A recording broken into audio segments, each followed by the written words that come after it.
Hello viewers, আসসালামু আলাইকুম। আশা করি সবাই ভালো আছেন। তো দেখেন, এই তো আমার শাশুড়ির গাছের মিষ্টি কুমড়া। এর আগেও দেখাইছি গাছে।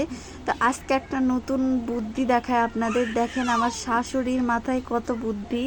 এই তো দেখেন, এই তো সুন্দর করে সিকাতে ঝুলায় রাখিছে মিষ্টি কুমড়া। দেখেন মিষ্টি কুমড়া আবার দোল দোল করে দোল খাচ্ছে। দেখেন কি সুন্দর মিষ্টি কুমড়া। এই কুমড়াটা ভালো, এই কুমড়াটা একটু একটু মানে পাকা শুরু হয়েছে। আর আরেকটা কুমড়া আছে, ওটা পোকা লেগে গেছে। তো দেখেন এই মিষ্টি কুমড়াটা কি সুন্দর দেখতে, কত বড় মিষ্টি কুমড়া। আর এই মিষ্টি কুমড়াটা দেখেন, যেটা বললাম যে পচন ধরে গেছে, তো এটা এই তো দেখেন পোকা লেগে গেছে এই মিষ্টি কুমড়াটা। তো এই মিষ্টি কুমড়াটা নয়, আরও 4-5টা মিষ্টি কুমড়া ছিল, এই দুইটাই আছে, আর বাদ বাকিগুলো খেয়ে ফেলেছি। আর গাইস দেখলেনি মিষ্টি কুমড়া ঝুলিয়ে রাখার কি সুন্দর পদ্ধতি।